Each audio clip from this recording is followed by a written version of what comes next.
السلام علیکم ورحمۃ اللہ وبرکاتہ۔ محترم ناظرین، میں ہوں آپ کا میزبان مفتی مزمل۔ ناظرین، جب بھی کوئی نیا مکان تعمیر کرنے کا ارادہ کرتے ہیں یا پھر کوئی نیا دکان اوپن کرنا چاہتے ہیں تو واستو کا بہت لحاظ کرتے ہیں، لیکن یہ واستو کیا ہے؟ اسلام میں اس کی کیا حقیقت ہے؟ انشاءاللہ آج کی اس ویڈیو میں ہم تفصیل سے جاننے کی کوشش کریں گے۔ ہم سب سے پہلے یہ جانتے ہیں کہ واستو کہتے کسے ہیں۔ جب بھی کسی کا مکان بنانے کا ارادہ ہوتا ہے تو ایک خاص انداز سے گھر بنانے کو ضروری سمجھتے ہیں، جیسے گھر کا دروازہ اسی طرف ہونا چاہیے، گھر کی کھڑکی اسی طرف ہونا چاہیے، کچن روم کا ڈیزائن اس طرح کا ہونا چاہیے اور بیڈ روم فلاں سائیڈ ہونا چاہیے۔ تو اس خاص انداز سے گھر بنانے کو لوگ ضروری سمجھتے ہیں اور اسی کو واستو کہا جاتا ہے۔ اور ساتھ میں لوگ یہ غلط عقیدہ بھی رکھتے ہیں کہ اگر ہم اپنے گھروں کو واستو کا لحاظ کیے بغیر بناتے ہیں تو پھر ہمارے گھروں میں پریشانیاں آئیں گی، ہمارے گھروں میں مصیبتیں آئیں گی، نحوستیں آئیں گی، جو ہم کمائیں گے اس میں برکت نہیں رہے گی اور ہمارے گھروں میں کوئی نہ کوئی ایک آدمی مسلسل بیمار ہوتا جائے گا۔ تو لوگ واستو کے بارے میں یہ سارے غلط عقائد بھی رکھتے ہیں۔ تو آج کی اس ویڈیو میں ہم واستو کے بارے میں بہت ہی اہم اور ضروری 3 باتیں بیان کریں گے۔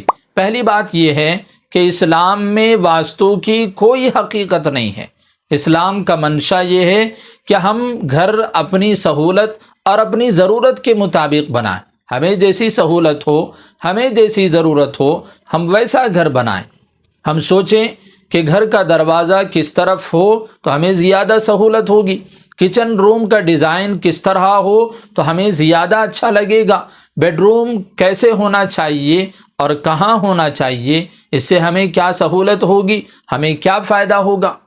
ہم اپنی ضرورت کے مطابق گھر بنائیں، اپنی سہولت کے مطابق گھر بنائیں، واستو کا لحاظ کرنے کی کوئی ضرورت نہیں ہے۔ یا پھر ہم کسی ماہر انجینئر سے رابطہ کریں، وہ جیسے کہے گا اس کے کہنے کے مطابق ہم گھر بنائیں، اس کے ڈیزائن کے مطابق ہم اپنے مکان کی تعمیر کریں۔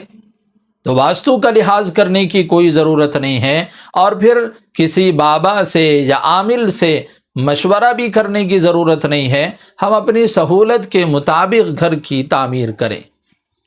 اور دوسری بات یہ ہے کہ واستو کا لحاظ کرنے یا نہ کرنے سے ہمارا کوئی نفع یا نقصان نہیں ہوگا، کیونکہ نفع پہنچانے والی ذات اور نقصان پہنچانے والی ذات صرف اللہ کی ہے۔ اللہ قرآن کے اندر فرماتے ہیں وَإِن يَمْسَسْكَ اللَّهُ بِضُرٍّ فَلَا كَاشِفَ لَهُ إِلَّا هُوَ وَإِن يُرِدْكَ بِخَيْرٍ فَلَا رَادَّ لِفَضْلِهِ۔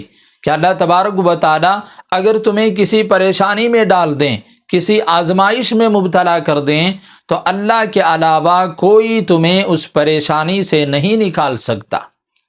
اور اگر اللہ تبارک و تعالیٰ تمہیں کوئی نفع پہنچانا چاہیں تو پوری دنیا والے مل کر بھی تمہیں نقصان نہیں پہنچا سکتے۔ تو ہم سوچیں کہ جب پوری دنیا والے مل کر ہمیں نقصان نہیں پہنچا سکتے تو یہ معمولی واستو ہمارا کیا نفع کرے گا، ہمیں کیا نقصان پہنچائے گا۔ ہم ایمان والے ہیں، ہمارا عقیدہ مضبوط ہونا چاہیے، ہمیں یہ سمجھنا چاہیے کہ اللہ ہی نفع کے مالک ہیں، اللہ ہی نقصان کے مالک ہیں۔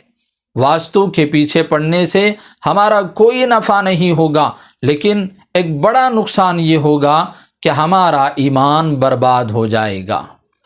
اور تیسری بات یہ ہے کہ لوگ یہ پوچھتے ہیں کہ جب واستو میں اور شاستر میں کوئی طاقت نہیں ہے، کوئی نفع اور نقصان کی بات اس میں نہیں ہے، تو پھر جب ہم واستو کے خلاف اپنا گھر بناتے ہیں تو ہمیں یقینی طور پر نقصان ہو جاتا ہے۔ یا پھر جب ہم کسی بابا کے پاس جاتے ہیں اور ان کے پاس ہم کوئی مسئلہ پوچھتے ہیں، جیسے مثال کے طور پر ہمارا ایک لڑکا کسی جرم کی وجہ سے جیل میں ہے، ہماری لاکھ کوششوں کے بعد بھی وہ جیل سے رہا نہیں ہو رہا ہے، تو بابا کہتے ہیں کہ آپ کا لڑکا فلاں دن فلاں تاریخ کو جیل سے رہا ہو جائے گا، تو وہ ٹھیک اسی دن اسی تاریخ کو جیل سے رہا ہو جاتا ہے۔ تو یہ کون سی طاقت ہے؟ تو کیا یہ واستو کی اور شاستر کی طاقت نہیں ہے؟ تو میں نے ان صاحب کو سمجھایا کہ شیطان کوئی معمولی آدمی نہیں ہے، شیطان کے پاس بہت ساری طاقتیں ہیں، بہت سارا پاور اسے حاصل ہے۔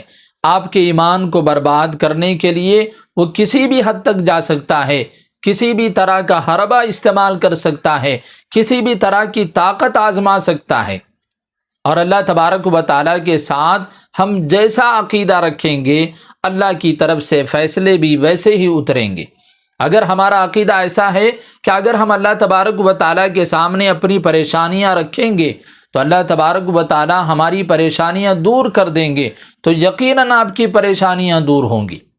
اور اگر آپ کا عقیدہ ایسا ہے کہ اگر آپ فلاں بابا کے پاس چلے جائیں گے، ان کے سامنے اپنی پریشانیوں کو رکھیں گے اور وہ بابا اپنے جنتر منتر سے آپ کی پریشانیاں ختم کر دیں گے، تو یقیناً آپ کی پریشانیاں تو دور ہو جائیں گی، لیکن ساتھ میں آپ کا ایمان بھی برباد ہوگا۔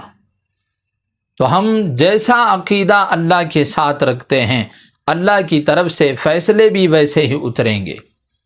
یہ تو بہت چھوٹے چھوٹے فتنے ہیں، ان چھوٹے چھوٹے فتنوں سے ہی ہم اپنے ایمان کی حفاظت نہیں کر پا رہے ہیں۔